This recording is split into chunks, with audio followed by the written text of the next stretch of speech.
12 y 22 minutos de la mañana. Seguramente que muchos de ustedes a lo largo de su vida se han planteado esa pregunta de tengo que hacer el testamento, pero lo vemos como algo que hay que hacer en el futuro o cuando nos hacemos mayores. Pero esa perspectiva tiene que cambiar y esa misma pregunta se la ha hecho mucha gente ahora que se ha visto afectada por el coronavirus. Hemos invitado a uno de los notarios de nuestra región, es el doctor Ramón García Atance. Notario, bienvenido. Gracias. ¿Cómo estás? Muy Un placer. Bien. Gracias, igualmente. Tenerte aquí en el programa. ¿Y por qué lo hemos invitado a nuestro notario? Porque ha habido un auténtico aluvión de testamentos. Y me gusta emplear una frase que es muy manchega, muy castellano-manchega, muy de esta tierra, que es la siguiente: si me coge el bicho, no tengo nada hecho. Esa pregunta que a lo mejor ustedes se han hecho puede encontrar sus respuestas en esta mañana, en Estando Contigo, resolviendo todas las dudas con nuestro notario. El testamento hay que hacerlo siempre. Ahora es un momento porque quizás nos ha pillado a todos por sorpresa esta gran crisis, pero el testamento deberíamos tenerlo todos en la cabeza metido cuando vamos cumpliendo cierta edad. Sí, así es. Y se firman muchos.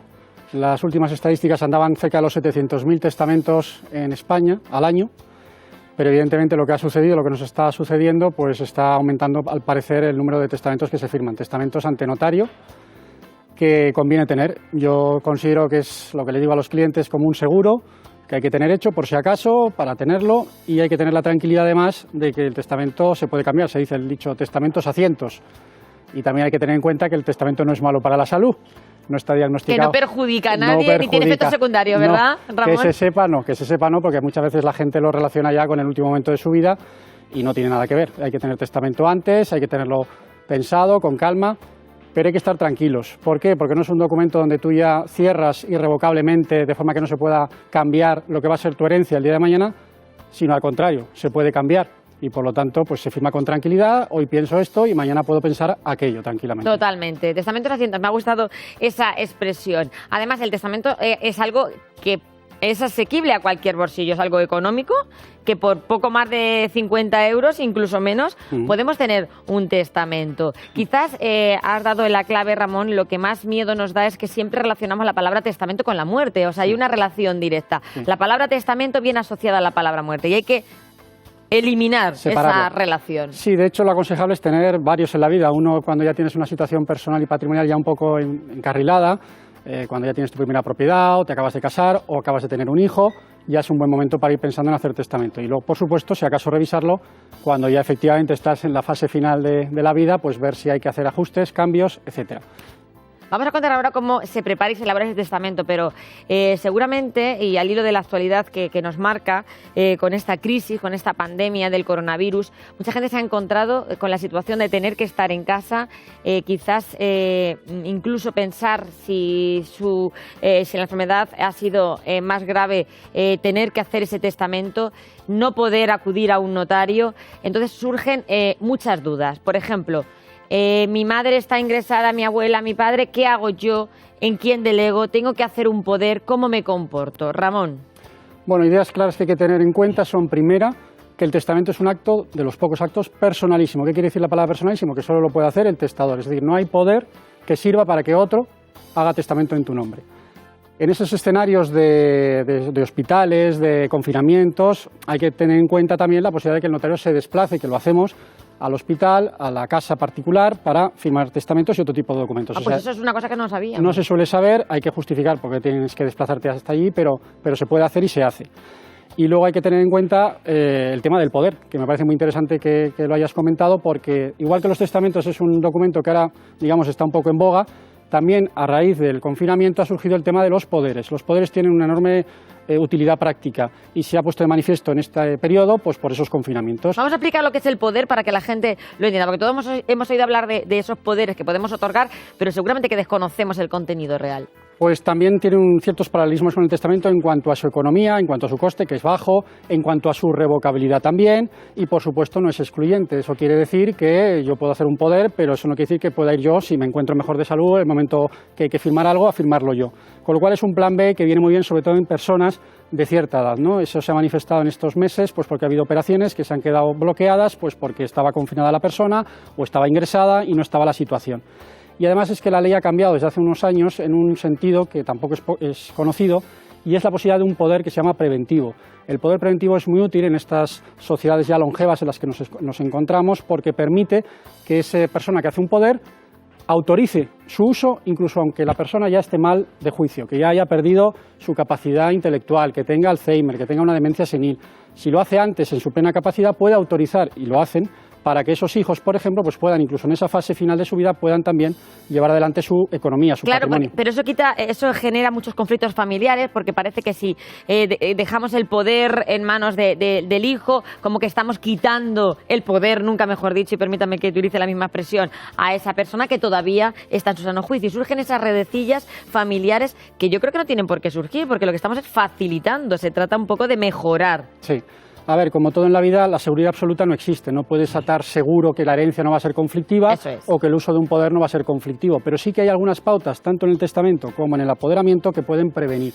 Por ejemplo, eso se va a entender muy rápido, en situación de varios hijos, lo prudente es que el poder se dé a todos los hijos o a la mayoría de los hijos. O sea, habría que hacer un poder a cada uno de los hijos. Se hace en el mismo documento diciendo que tengo 3 hijos, pues mis 3 hijos tienen que ponerse de acuerdo para todo. Exacto. O 2 de los 3, porque resulta que tengo uno que vive en Pamplona y pues no es para tanto.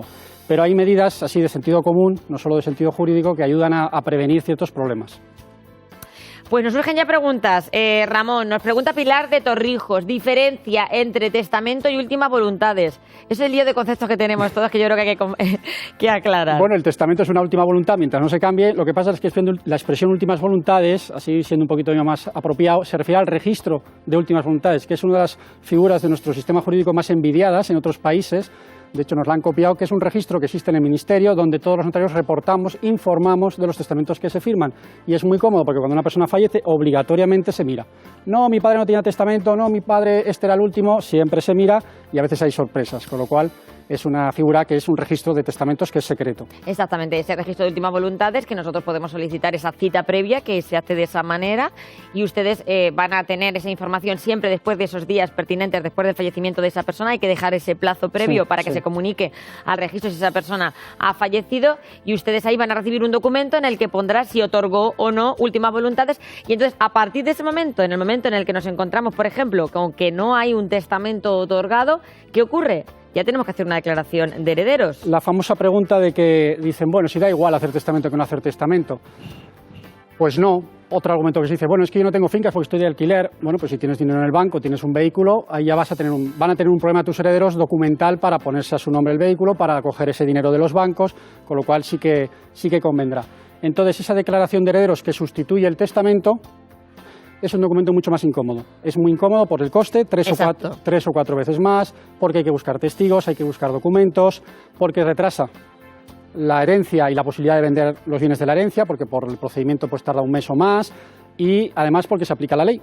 Y entonces la ley que se aplica es la vigente y normalmente no gusta a nadie, porque está entre Pinto y Valdemoro, ni a favor de la viuda ni a favor de los hijos, es una cosa intermedia que normalmente los testamentos precisamente se salen de lo que es el camino previsto por la ley para el reparto. Por eso, Ramón, sí o sí, lo ideal es hacer ese testamento. Y lo que decías de los bancos, por ejemplo, es si no hay un testamento, hay que hacer esa declaración de herederos y ustedes no van a saber si esa persona tiene o no un patrimonio en el banco, aunque sean 25 céntimos, va a dar igual, no se lo van a comunicar hasta que el banco no tenga constancia de que usted es el heredero de esa persona. Entonces, a partir de ahí se empezarían a mover todos los papeles. Y otra cosa también importante que hay que decir, que cuando una persona tiene una herencia, no podemos saber, no hay un documento que acredite tiene tanto dinero en tantos bancos, o sea que no, eso no aparece en ningún listado.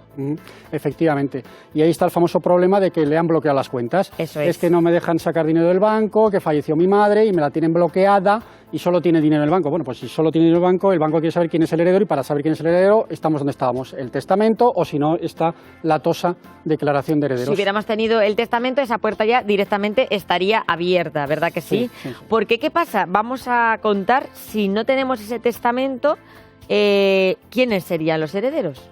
Bueno, pues ahora mismo una persona que fallece o que ha fallecido estos días, por desgracia, por coronavirus. Una persona, vamos a poner una media de una edad joven, alguien que le pilla por sorpresa esto y que a lo mejor estaba soltera. Bueno, es un caso muy interesante porque el caso típico de la persona joven, con pareja, que no está casada, pues ahí los herederos son los padres. Es un caso típico de desconocimiento de ese sector de la población, gente joven que está emparejada, no se ha casado, no tiene hijos, que desconoce que los herederos de esa casa que se ha comprado a medias con su pareja, etcétera, y que está pagando son sus padres. ¿Y mi pareja qué? Pues tu pareja, nada. porque la ley está así y entonces en esa situación pues hay sorpresas. Por eso es uno de los casos poco conocidos donde sí que conviene hacer testamento. Pero si todavía no tenemos hijos, ¿no? Pues ya tienen un patrimonio, están viviendo en pareja hace años y viven sus padres, pues resulta que los herederos son los padres. La pareja no recibe nada. En este caso la pareja no recibiría nada si además no tiene ningún vínculo legal con esa pareja. Aparte de eso, pues te puede encontrar también esa persona que ha fallecido con que sus padres también estén fallecidos, que eso también es una circunstancia que puede darse. Entonces ahí el heredero ya sería el hermano o el familiar descendiente. Exacto, y luego todo iría variando pues en función del grado de consanguinidad, pues iría también aumentando el coste. El coste a la hora de gestionar todos los documentos. Por eso la necesidad de hacer testamento. Estamos diciendo, Ramón, que hacer testamento son todo ventajas. Sí, prácticamente todas, porque al final se guarda en secreto, se puede cambiar, el coste es reducido. En fin, que hay pocos motivos para no hacerlo. El famoso de que pensabas que te ibas a morir, ya hemos dicho que no es malo para la salud. Exacto. Pues entonces, con calma, porque tampoco hay que tomárselo como una urgencia. De hecho, muchos testamentos se hacen con motivo de que vienen a la notaría a otro tema. Y con motivo de que viene a otro tema siempre te preguntan, yo es que quería hacer eso, ¿cómo se llama? ¿Cómo se llama? Cuando te dicen cómo se llama ya es testamento. No sé si es que les da puro decir la palabra. Sí, es una palabra como que nos da miedo pronunciar, porque la asociamos, yo creo que esa es la razón y les pasará a ustedes que todos la asociamos con la muerte. Y es como que nos da miedo pensar que si decimos testamento estamos hablando de algo que está cercano a la muerte. Otra cosa que también hay que dejar claro, Ramón, aparte de que va a ser económico, va a permitir, va a dar una tranquilidad a la familia y luego pues si hay un testamento y una herencia a la que nosotros no queremos acceder, podemos renunciar, que eso también es posible. Por supuesto, por supuesto. Las herencias son voluntarias, las herencias son llamamientos patrimoniales a personas que están designadas, sea por testamento o por la ley, y una vez que tú sabes la situación, pues puedes libremente aceptarla o no. Y también existe una vía intermedia que no es conocida y que se está abriendo paso poco a poco para casos dudosos, donde tienes la ilusión de heredar a tu padre pero dejó ciertas deudas, pues que es la aceptación a beneficio de inventario que se llama, que es un poco con la idea de decir, bueno, yo heredo, pero yo respondo con lo que heredo, no con lo que yo tengo por mi parte. Exactamente, no con las deudas. Pues Ramón García Tacio, ha sido un placer hablar con usted, nos ha aclarado muchísimas cosas, incluso puntos que desconocíamos, y ya saben que hay que perder ese miedo porque lo ha dicho nuestro notario, ni tiene efectos secundarios ni causa problemas, al contrario, son beneficios para todos en el futuro y para la familia. Gracias, Ramón. Continuamos en Estando Contigo.